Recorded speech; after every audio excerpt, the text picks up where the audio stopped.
Welcome. This is episode 11.1, Saturday, the 6th of March, 2021. Heal-In, Gift of Love, in which we shall discuss the anti-slavery, anti-oligarchical, anti-tyranny, universal moral principles of the American Revolution that need to be completed in their application in terms of our fair dealings with the world, our own citizens, the descendants of the slaves, and then in the latter episodes of the day, we'll go back to the opening the door to bond. Shall we begin? We left off in our discussion where Alexander Hamilton went home for the rest of the summer in 1787 after making a decisive speech for 6 hours straight, and about which the conventional historians deny his effect. In other words, they keep writing stories such that Gouvenour Morris doesn't appear. There is no effective anti-slavery faction or anti-slavery leadership. There was a decisive vanguard leadership arousing the enmity of the slave power. They acted decisively enough to ensure, well, let's just put it this way. Hamilton experienced the death of a son through a duel before he himself was lured into a duel and was murdered. Aaron Burr was in England smoking opium with Jeremy Bentham, so they say. Jeremy Bentham was a British empiricist philosopher who denied that we could know much about God or any kind of universal good, and that the only good was that which was useful, producing the greatest good in an empiricist, materialistic, apostate way, not in terms of doing good for its own sake, in a moral way. He defended usury and pederasty. Aaron Burr was a monster. Alexander Hamilton has been much maligned through an operation that's surely derived from British intelligence covering their tracks, in which Alexander Hamilton enslaved the young republic to British finance.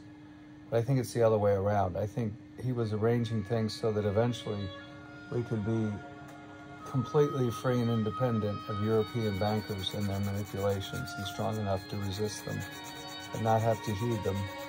And in so doing, he was attacked again, lured into a duel, murdered, and then they wrote it up such that the War of 1812 was his fault. Well, because we had enslaved ourselves to the British and European bankers that secretly owned the Bank of North America and then what became the Bank of the United States, which was apparently, according to the populace, mistreatment of Hamilton, was apparently his machinations. He was no better than a Rothschild agent, so they say, in setting this up for enslavement. And the War of 1812 occurred when the heroic James Madison denied the charter for the Bank of the United States, the renewal from 1789 to 1809 would be 20 years. So 1790 to 1810, 1791 to 1811, and you get to where the bank is not renewed, and that would cut off the bankers, according to their version of the story. I don't believe it. There's something wrong with this story. Hamilton was the one who was organizing tariffs so that the manufacturers, the report on manufacturers, the committees and projects to raise the standards of manufacturing and support them through tariffs, to to make the nation independent. It wasn't like Hamilton was worried about making a lot of money for all of his allies, for his so-called betters. It's not his purpose. He was virulently anti-slavery. That was a battle that no one could be said to want to fight. It's like Bobby Kennedy wanting to take on Big Pharma over the vaccinations. So we begin. That's why at the end of the convention, George Washington stated that the Constitution had been signed by 11 states and Colonel Hamilton, New York not having a valid vote. Now, why didn't New York have a valid vote? Shortly after his speech for 6 hours, on June 17, 1787, his solitary defense of the Constitution in front of the whole convention, he had 6 hours. Shortly after that speech, he left for most of the rest of the summer. Again, historians point to this as evidence of his pique at supposed lack of support for his proposal, but a major reason that he absented himself from most of the convention was due to his status. His status had been affected by the other delegates. They had sent 3, but 2 of them, allied with George Clinton, withdrew when they discovered that the convention intended to overthrow the Articles of Confederation. Without them, the New York delegation did not have a quorum, thus lost its vote.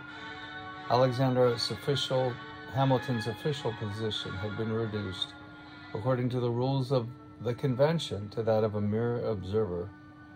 That is why, at the end of the convention, George Washington stated the Constitution had been signed by 11 states and Colonel Hamilton, New York not having a valid vote, and, guess what, Rhode Island boycotting the convention. How about that? After Hamilton's departure, it was Gouvenour Morris from the Bronx, from Morrisville, who led the battle against states' rights and slavery at the convention. More than any other individual, it was Morris who was responsible for the clauses creating a strong presidency, the American presidential system, and it was Morris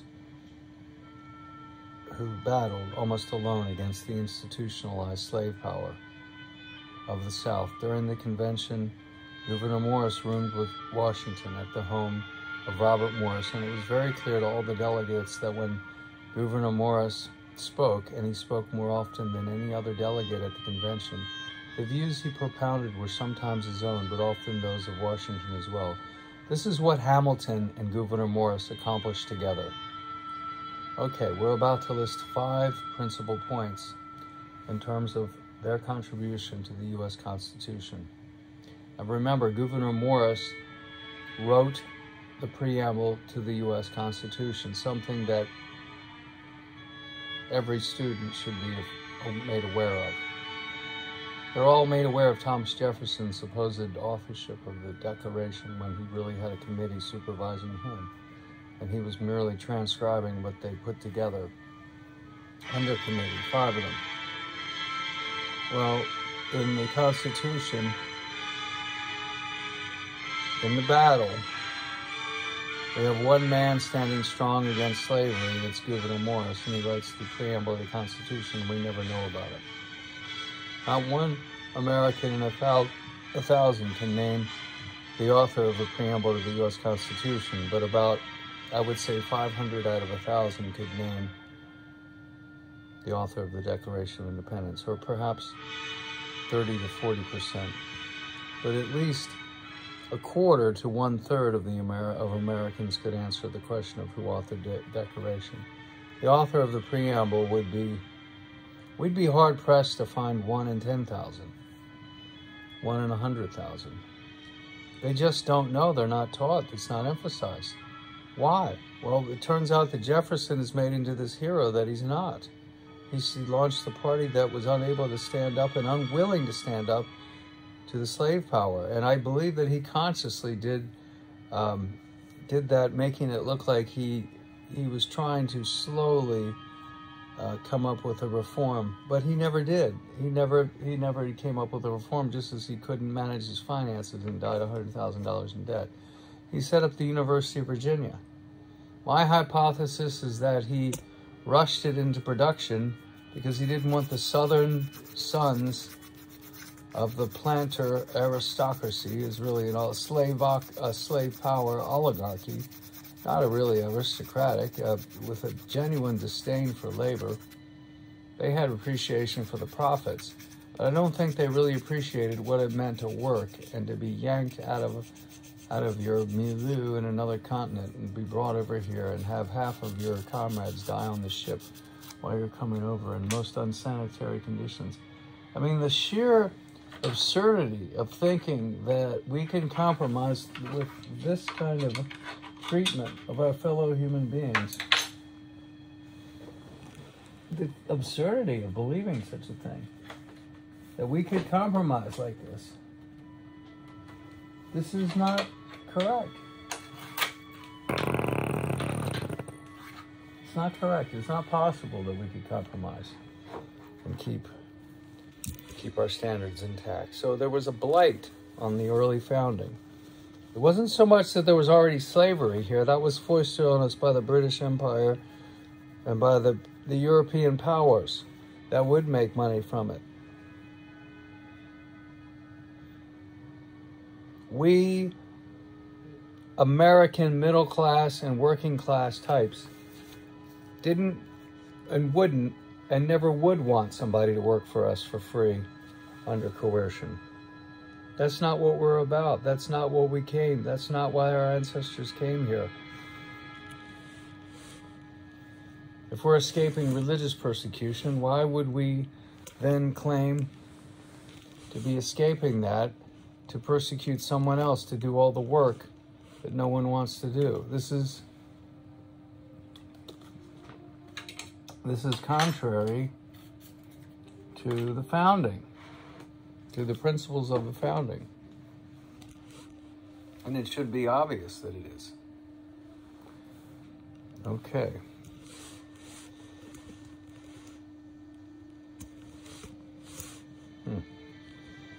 All right.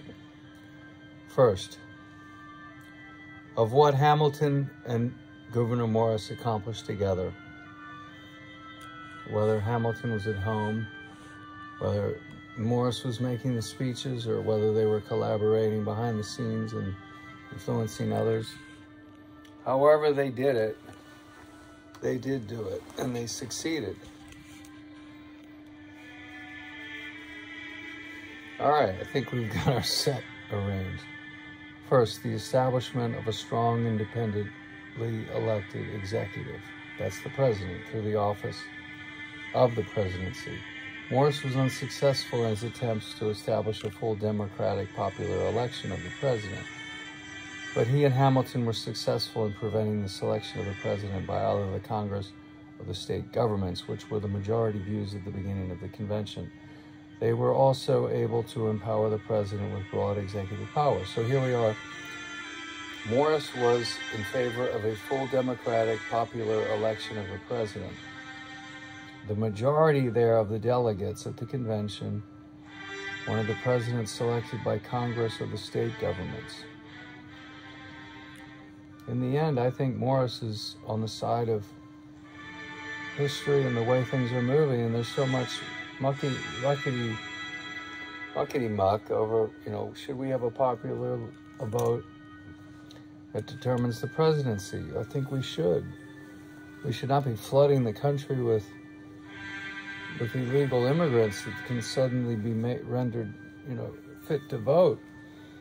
It shouldn't work that way, and then have them manipulated into thinking they should vote Democratic because that's the party of the underdog. If the Republicans work a little better, they could convince them. We don't need socialism here. That's what they're all running from. The effects of poor government and the lack of a free market. They want free markets. They don't want socialism. The Republicans can even manage this debacle of tens of millions of illegals being granted citizenship and voting rights, but they need to connect with these people. And Gouvenour seems to have been right. Full democratic election of the president. That's what people want. They don't want to see these games with the Electoral College, where Wyoming or a state with a small population can have a disproportionate effect on the election. Number two, the inclusion of a broad general welfare clause, both within the body of the Constitution and, more importantly, the Morris-authored preamble, which charges the national government to protect and defend the general welfare for future generations. There you go. That's specifically put that way to promote the general welfare, to avoid the possibility that someone could interpret everything to mean we have such a free market and a free-ranging system that if free market allows profit to become so politically powerful through corporation or through someone's profit individually, that their profit enables them to achieve political power and influence, and that they can influence the system to grant them more profit, according to a libertarian or some kind of more radical pro-market approach and hands-off anti-regulation, sort of a Reagan-esque anti-big government, seeing it always as the enemy. Well, we miss the regulation that may rein in monopoly capitalism, which is not a free market, and that's where everything tends. Standard Oil is a product of monopoly capitalism at work. The big banks that are too big to fail, another example of monopoly capitalism.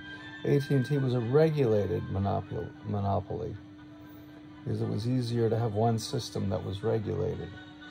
Now, we could have a regulated system of medicine. I would be in favor of competition. There should be a holistic alternative that can be made available for your universal health care. Not just a... We don't want holistic health to be something you have to pay all sorts of money out of pocket for, and about which nothing is done or nothing is financed in terms of the universal health care. The health care for all should allow a holistic choice. That means opting out of vaccinations or opting out of things, consent based on informed decisions. Medical consent based on informed decisions. Consent based on knowing the ingredients and the possible ill effects of them. Morrison Hamilton favored an establishment of a strong independent judiciary, something which later became a major source of conflict with the Jeffersonians. So far we have strong independent executive, the defeat of a full popular democratic election of the president, but they prevented the selection of the president by Congress of the state governments, empowered the president with broad executive power. So a strong independently elected executive, the inclusion of a broad general welfare clause which charges national government to protect and defend the general welfare of future generations, establishment of a strong independent judiciary, source of conflict with the Jeffersonian Democratic Republicans. It became the Democratic Party, the pro-slavery Democratic Party that Jefferson founded, that then became a source of Confederate strength.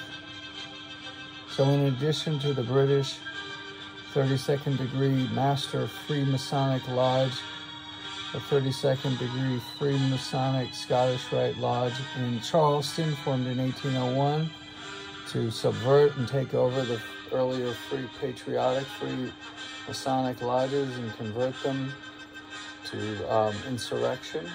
They converted them to a pro-slavery secessionist stance from Charleston, from the lodge there, and that headquartered lodge, this idea of headquartering things, putting them together, gives the ability to subvert and turn them against their original purposes. And the original lodge in this country, as it was used by Benjamin Franklin or by the early patriots in Boston, was used to establish the basis to set up a system where we have rule based upon consent of the governed, and freedom is foremost, and government is instituted to protect the certain inalienable rights that are given by the Creator, among them life, liberty, and pursuit of happiness. And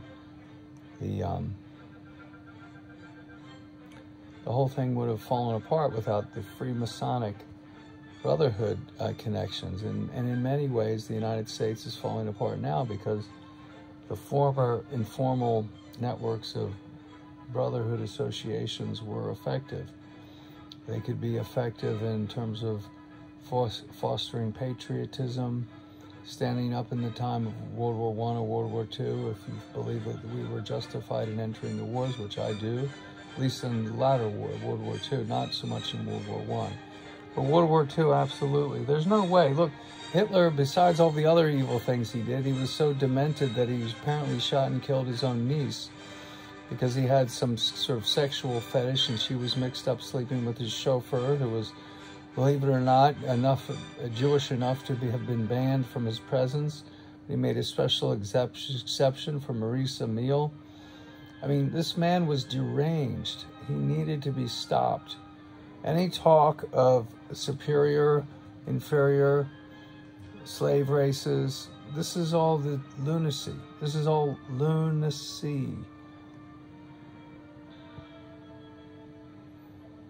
It needed to be defeated. We needed to be in the war, and we needed the Freemasonic Brotherhood networks, or the similar things among the Catholics, or the male bonded networks are very important in times of crisis, to be able to bring together informally men to work to quickly cut through the red tape, to cut through the confusion, and to effect change under emergency conditions or conditions of crisis. In other words, you know, you can have an effective defense of an area by means of these associations if they're working together in the right way. Not so much, we're not talking about a collection of snitches informing the police about who's the local drug dealer and going on, you know, everybody stabbing each other in the back and everyone arrested for a drug offense looking for a lesser term so that they work to come up with a way to come up with somebody they can snitch on. We don't want that kind of system. We're not in favor of the Stasi of East Germany. But what we could use is something akin to a well-regulated militia with a male, the bonded networks where they bond through bowling or hunting or through the Freemasons, the Elks, through their military service, through their work, through their sports, through their bar, their community, their football team, their children's sports, their daughters' sports, whether they bond through church. These bonds are very important, and it's often the men who have much more time and energy and interest in serving these things. And when you break up and you watch the disintegration of these networks, and the Freemasons are no longer something that young men want to join, and you find out that people are withdrawing into themselves, it's worse than a me generation. It's like they're not even there. They're not really all the way there as a human being. They've become something subhuman that looks forward to a virtual reality immersion. In other words, the highlight of the day is not a loving relationship. It's bonded and leads to children, a stable family, a single family dwelling. The children are raised with a degree of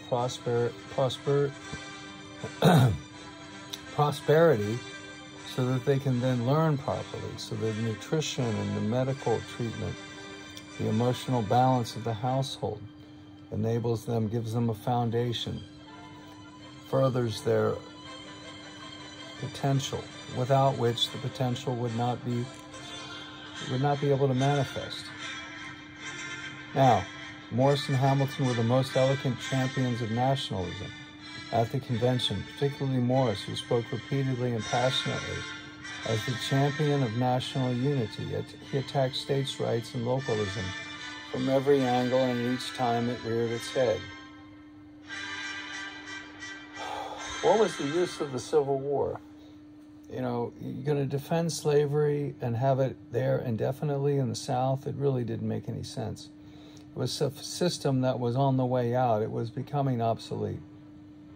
It was obsolete, but it wasn't yet known to be obsolete by the slave owners, by the slave power, unless they were the exception, the more intelligent exceptions that understood that this thing was not a winner.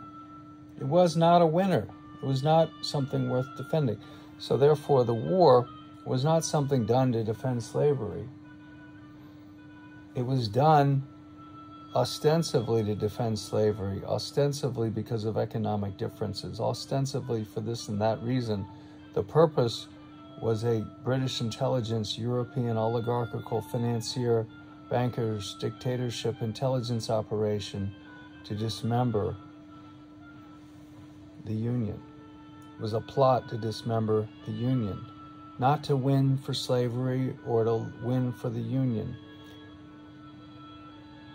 It was meant to dismember the Union, to permanently cripple the United States and prevent it from being an example to the world, which it was. And what did Bismarck's Germany follow? The American system of Abraham Lincoln. What did the Japanese follow in their modernization under the Meiji Restoration?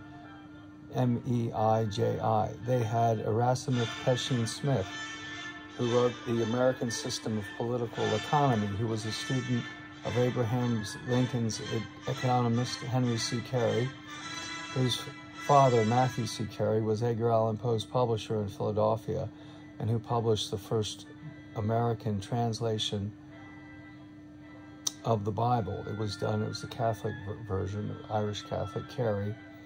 And Henry C. Carey stood up and said the harmony of interest between labor, capital, and the third peg is eluding me at the moment.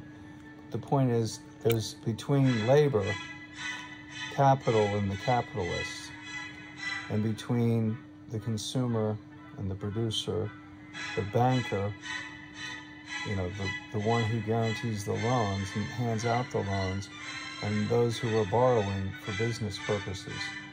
There is a harmony of interest between the financier, capitalist, between the labor class, and between the entrepreneur setting up the business. There's not a class warfare division. That is something that was emphasized to create confusion and prevent nations from successfully adopting the American system of political economy. Why was that? Well, Karl Marx was given safe passage out of Europe to London, where he could write in the British Museum, one of the greatest libraries or accesses to all the books that he would need, one of the greatest resources he could have found in Europe. And he ended up being invited to stay. And he's buried with, no damage or vandalism to his grave in London. Karl Marx was used successfully to be deployed against all the adversaries to the British imperial political economy, and to foist on them a system that would be unworkable and render them easily subjugated and manipulated, as Chairman Mao showed so capably. The system doesn't work.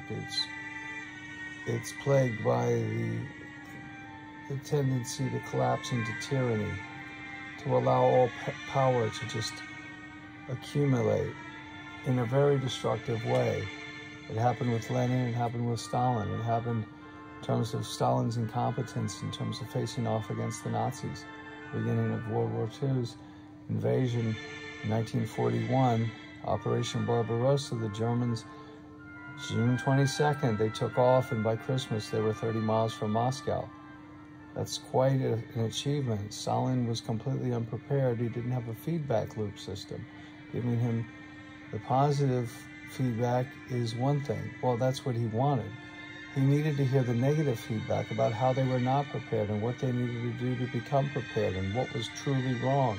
He needed penetrating criticism, as does anybody that seeks to run a successful enterprise, whether it's a corporation, a military, a cheerleading squad, or a family,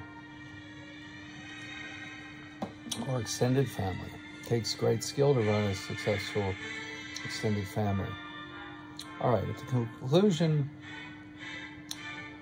of the convention, a committee of style and arrangement was appointed to write the final draft of the Constitution. All along, point 5, we knew, as Morris had been an enemy of states' rights and localism, he was leading a critically important fight over slavery. Alone, practically alone, he waged this fight all the way through the closing hours of the convention, brilliantly and uncompromisingly. The Three-Fifths Clause, which vastly inflated the national political power of the slave states, was adopted against Gouverneur Morris's intense opposition. And that's what enables the slave states to have enough power to keep anything being done about slavery, and that leads straight to the Civil War. It leads straight into the Confederacy, because the British had it in for us. They wanted us to destroy ourselves without them having even fired a shot. And they almost got it done. And then they've dismembered, they separated us from our commitment to our concept of a limited government, not an empire, by enticing us into World War I as if it was our duty to defend, to make the world safe for the British Empire, and into World War II, which made the world safe for communism. So it was a necessary war, but what the result ends up being, because of Churchill's compromise with Stalin and the British support for Chairman Mao to ensure that he would succeed over Chiang Kai-shek or whoever could represent the nationalist Chinese the best. I mean, it's outrageous. We had an attempted coup against China's nationalist government, and that attempted coup was supported by European bankers, and there were certain key Jews who helped Mao Zedong. Israel Epstein, there was a woman, not Jewish, Louisa, well, her name was Strong.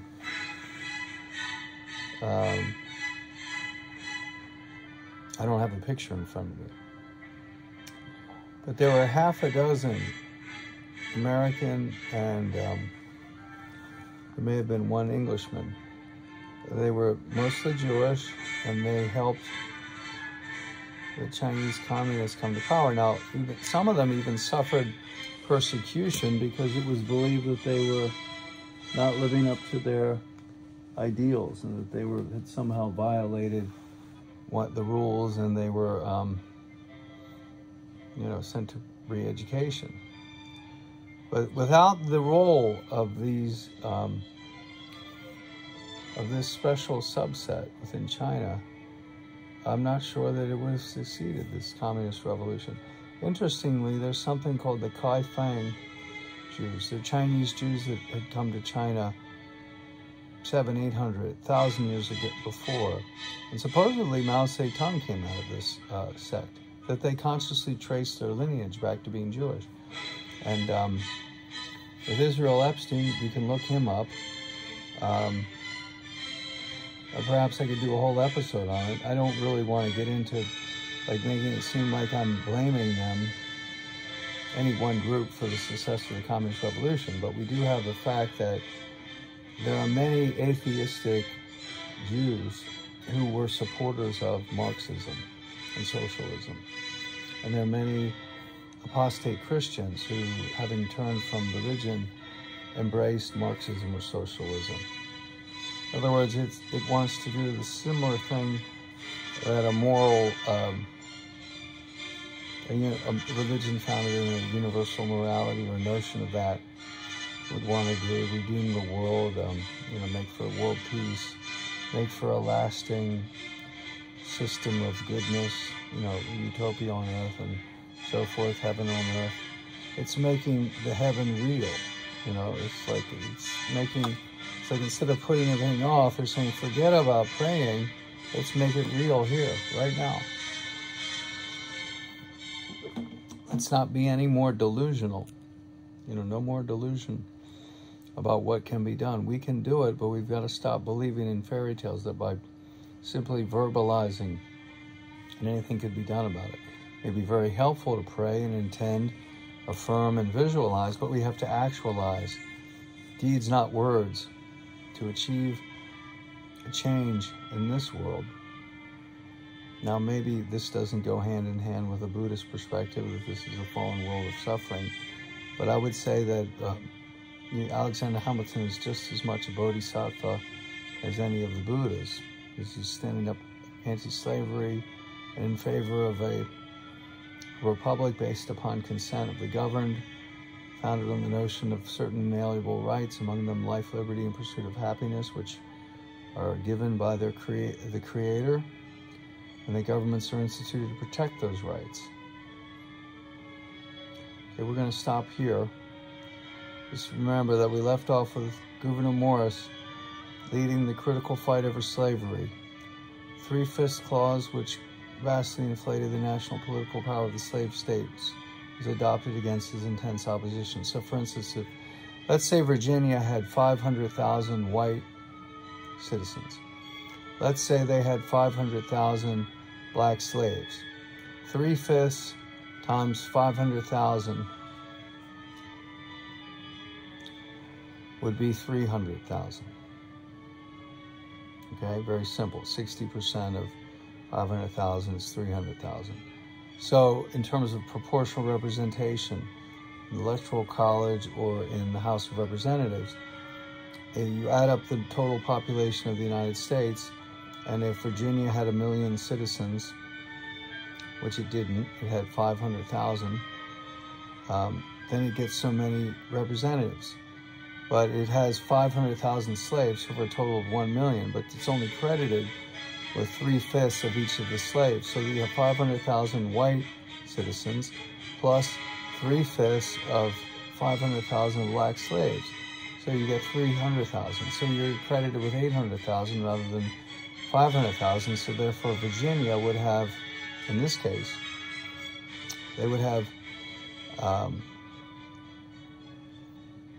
in other words, they would have 3/8 plus 3/8. So when you add up the difference, it's substantial.